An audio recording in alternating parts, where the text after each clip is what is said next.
Welcome, everyone. I'm Fred Childers. Thanks for joining us for This Week in Louisiana Politics on your local election headquarters. We have a lot to talk about, so let's get started. The big, beautiful bill is now officially law, and Louisiana Democrats say program cuts will harm people in our state. Republican Senator Bill Cassidy, however, says it'll help more than hurt. Michelle Masson tells us how Louisianans from both major parties are reacting. It's a travesty. It's devastating what we're seeing happening, or what is to come from this particular bill. This morning, let's talk about numbers. I think the chair just hit on quite a few. When you talk about the hospitals inside of rural communities across Louisiana that are going to close, we're talking about 33 hospitals. Dadrius Lannis, executive director of the Louisiana Democratic Party, vocally opposing the Big Beautiful Bill's budget cuts, which he says will impact our state's healthcare system. Over the course of the next several months, you'll hear us talk about the Fight for Our Lives tour. And this tour looks to go across our entire state, from district to district, parish by parish, more specifically inside of those rural communities. And we want to have those conversations with people so we understand how you're impacted.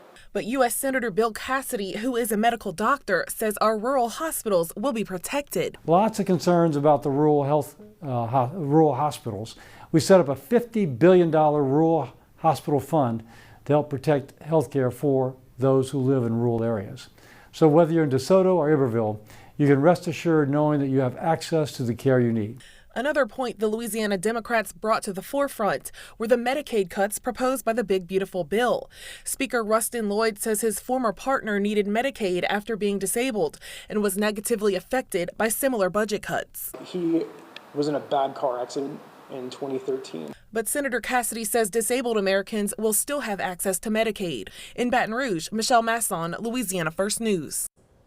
State leaders say many aspects of the Big Beautiful Bill will be phased in over the next few years.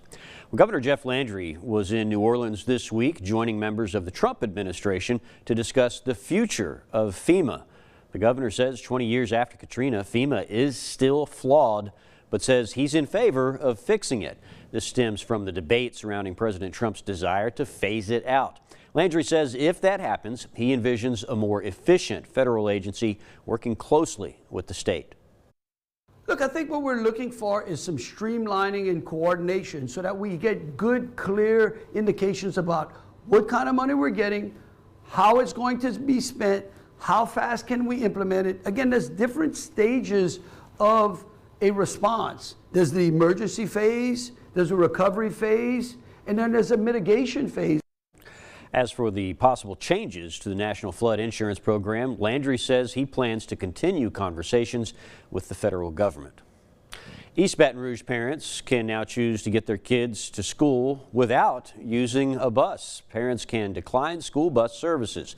District leaders say anyone opting out helps shorten bus travel times for other students. This doesn't apply to field trips, and parents can contact the transportation department to get their kids back on the bus. The community of Port Allen is mourning the loss of a former councilwoman. Clarice Lacey died unexpectedly last weekend from unknown causes. She is remembered for her work with the Justice for Futrell Initiative and police reform advocacy. The family of an Iranian-born Louisiana woman detained last month while gardening in New Orleans says she's been released from ICE custody. 64-year-old Mandana Kashanian says has been living in the U.S. for decades, arriving on a student visa when she was 17. ICE agents threatened to deport her over allegations she was ordered to leave in the early 1990s. With no criminal record, Kashanian has been allowed to stay in the U.S. so long as she checks in regularly with immigration agents. Her family says she has done so. Kashanian's husband says his family is grateful for all the support they've seen. The new city of St. George is close to completing all of its goals to be 100% operational, and that includes increased road safety. City leaders say this new service is just one of the final steps in creating their own set of law enforcement. Deshaun Johnson shares how this will help the city grow. For the city of St. George, they'll soon see more patrol and safety out on the roads. And what On Scene Services does, it's a traffic management company. So they come in and they they handle all of your traffic incidences in your city. On-scene services. They're based in Louisiana to help current law enforcement handle traffic issues like minor crashes. Mayor of St. George, Dustin Yates, says because they're still in the works of creating their own police department, this can help take the load off of EBR Sheriff's Office and the Baton Rouge Police Department. The real big focus is that we want to make sure that our law enforcement partners with the Sheriff's Office and State Police can spend more of their time actually doing law enforcement. Yates says the city has seen a large number of car crashes and says safety is one of their top focuses. And one of the issues that we have surrounding traffic is that when we do have roadway incidences, which in our area is tremendous, we have between 5,000 and 7,000 traffic accidents just in the city of St. George on an annual basis.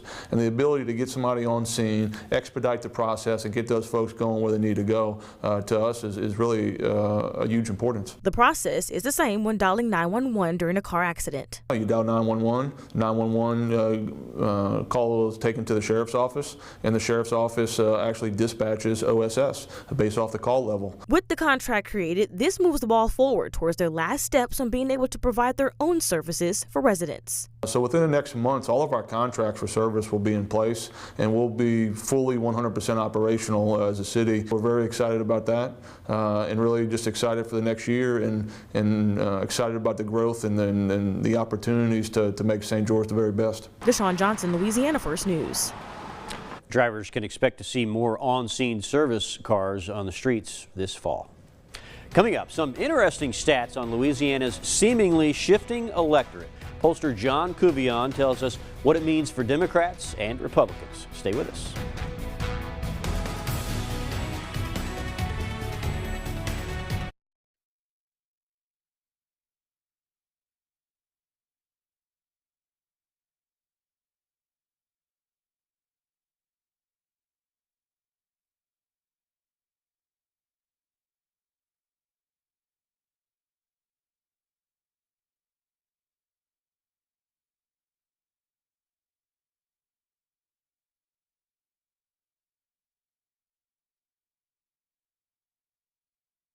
This is your local election headquarters.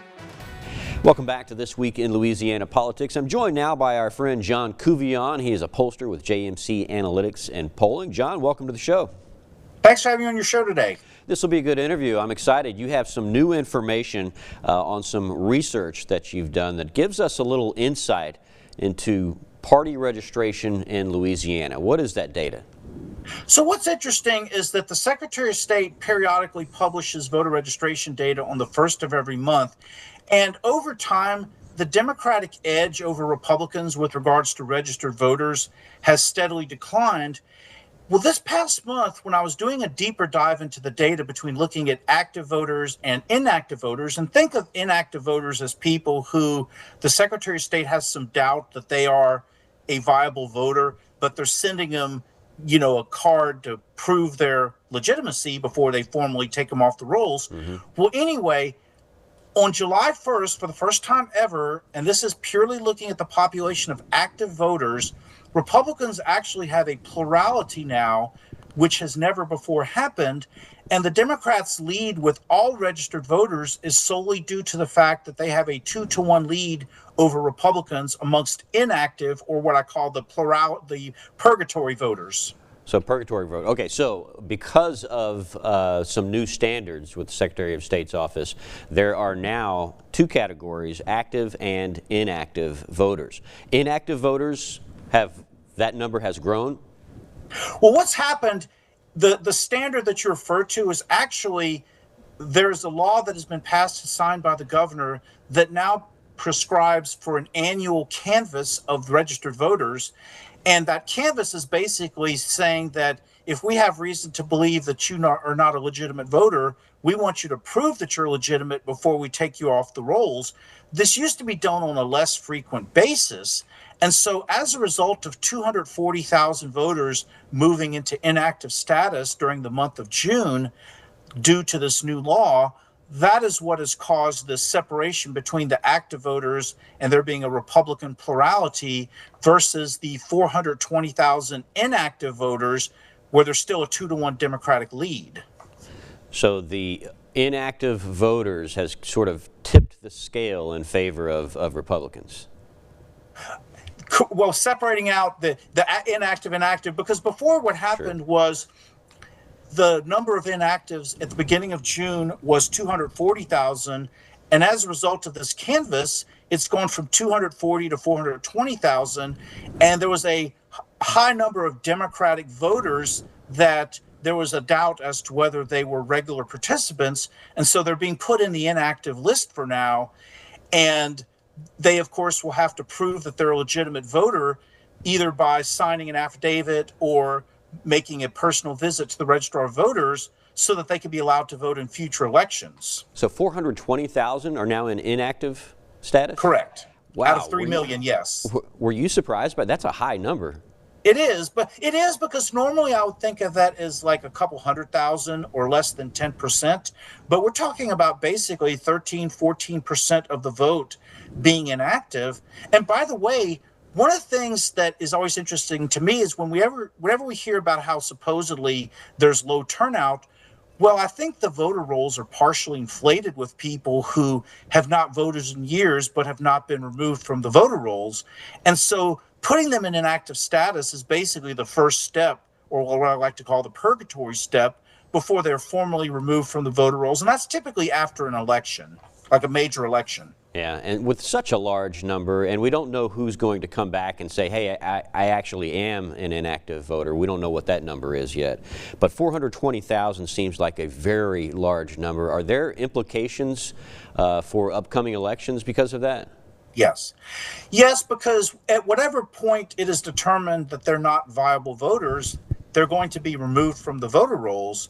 And there's always people who, for whatever reason, did not keep their voting history up to date. And if, let's say, they go to the polls next spring or next fall and they've been removed from the voter rolls, well, as you can appreciate, that's never a fun thing. Sure. And we have Senator Cassidy's election coming up in April. Correct. Will that be affected as well? What'll be interesting about Senator Cassidy's reelection is when we passed semi-closed party primaries back in a special session in January of 2024, what that does in practical terms is starting in the spring of next year, certain offices, and I like to think of those certain offices as the ones at the top of the food chain, which is U.S. House, U.S. Senate, PSC, Bessie, and the Supreme Court.